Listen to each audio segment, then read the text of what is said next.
Part 3. You will hear a student called Ravi talking to his tutor, Dr. Chang, about research he is doing for an assignment on children playing outdoors. First, you have some time to look at questions 21 to 26.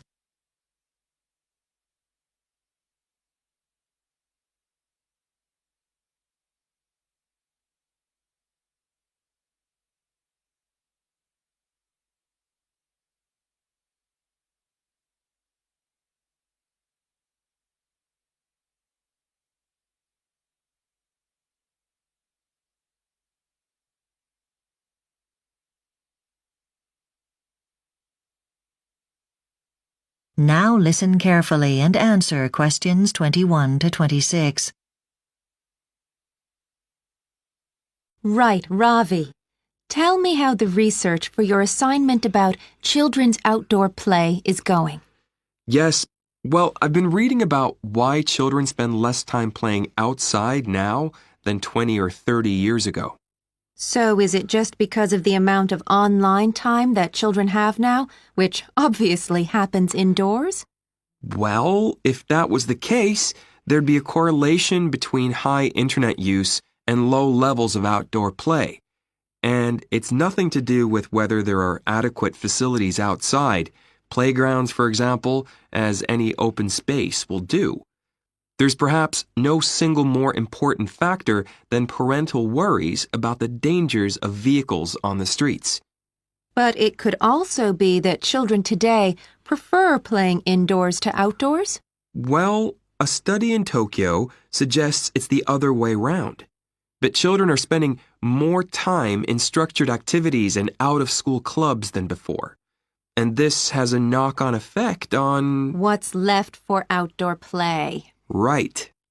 Your premise is that outdoor play is good. What exactly do you want to focus on in your assignment? Well, not so much on things that apply to exercise in general, like children's muscles getting stronger because they run around, and not on what seems, for instance, self-evident, that outdoor play helps children to concentrate on things other than lessons. Sure. I'd like to investigate some of the more unexpected benefits, like to children's digestion. This is because fresh air tends to stimulate hunger. Perhaps leaving to one side the question of whether climbing trees helps educate children about the natural world. No, not really relevant. What sort of decisions do outdoor games and activities force children to make? Well, for example, how they decide how dangerous something might be. And I'd like to outline the main findings on that. Okay. And as you're arguing that there's been a shift in play patterns over the last generation or so, how are you going to substantiate this? Yes. Surveys have compared parents' recollections of their childhood play 30 years ago with what their children do now. And the nature of what children do when they are playing outdoors has changed. How exactly? Well, surprisingly, it's not so much how often children play outside or preferences for large or small groups, but the fact that the play sessions don't go on for as long. And games involving one child running after another who tries to get away, these are still as popular as ever. But one thing that has declined is improvised games, and I'd like to examine why this might be. Interesting. And what about safety? Well, from my reading, serious accidents are still rare. More kids hurt themselves falling out of bed than out of trees.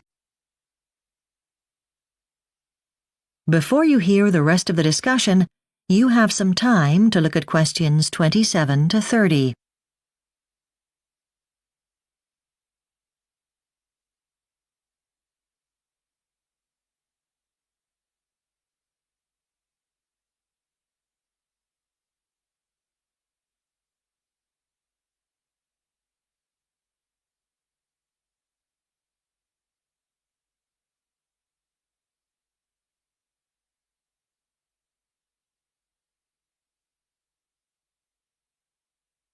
Now listen and answer questions 27 to 30. I think the decline of outdoor play is a problem, which should worry parents. I mean, perhaps the children themselves don't miss it. They may be happy to spend lots of time indoors.